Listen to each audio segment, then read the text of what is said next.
checking into the hotel. You guys are here in California. You probably hear this a lot when you go out of state, right? I'm checking into the hotel, talking to the guy at the front desk, and making conversation. He's like, so where'd you come in from? I said, Los Angeles, California. Here it comes. California? Just a matter of time before California has the big earthquake, breaks off and falls into the ocean. I said, yeah, because luckily all the state's borders are perforated.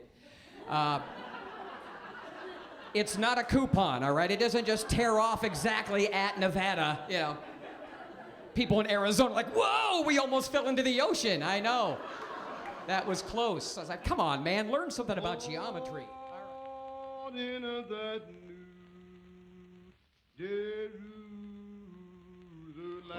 that New Jerusalem, I'm going now in the New Jerusalem. Take a look at that curve up there in the left-hand corner. Some people will say that I need to be locked up and medicated because that don't look right to me.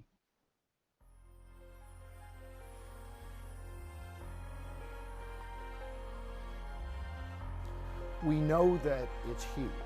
We're told that man's measurement was used by this angel, and it's a 1,400-mile cube. Now, we're told that that New Jerusalem is in heaven now, and the New Jerusalem that's brought down to earth is that size. Revelation chapter 21 verse 16 reads, "And the city lieth foursquare, and the length is as large as the breadth.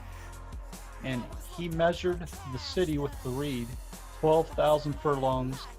The length and the breadth and the height of it are equal." Now, furlong is about 1/8 of a mile, which is 8 furlongs is a mile. It's about 5 kilometers. So 12,000 furlongs is about 1,500 miles, or about 2,400 kilometers. So this is the city that comes down from heaven onto earth. And 1,500 miles wide, that's a pretty big city. And it's a 1,400-mile cube. Now, as you heard, that guy says he called it a cube. Now I want you to look at this and think about it for a second. That don't look right to me. I think what would have to happen is you would not have a foursquare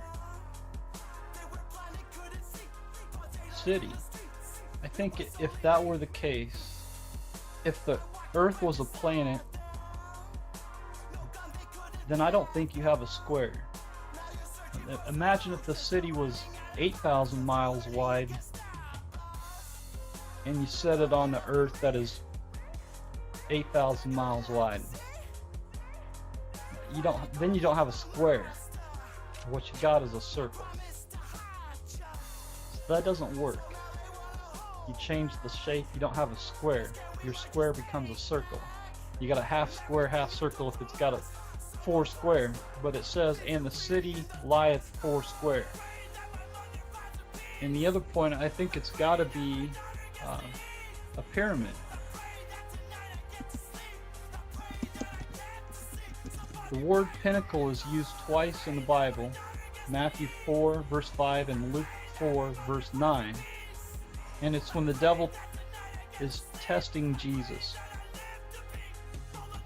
The devil takes him up to a holy city and has him sit on the pinnacle of the temple. To me, the pinnacle of the temple would be the top point of it, the peak of it. So that's why I believe it would be a pyramid, plus it says the length and the breadth and the height of it are equal. So it's 1,500 miles wide, then it's 1,500 miles tall. And if you got a 1,500 mile tall building,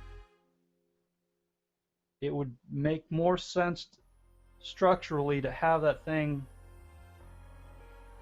built like a pyramid than it would a cube. Anyways, I think when you look at the city of God, the New Jerusalem that come down from heaven, I think if you look at it logically, this thing has to be come down and set flat.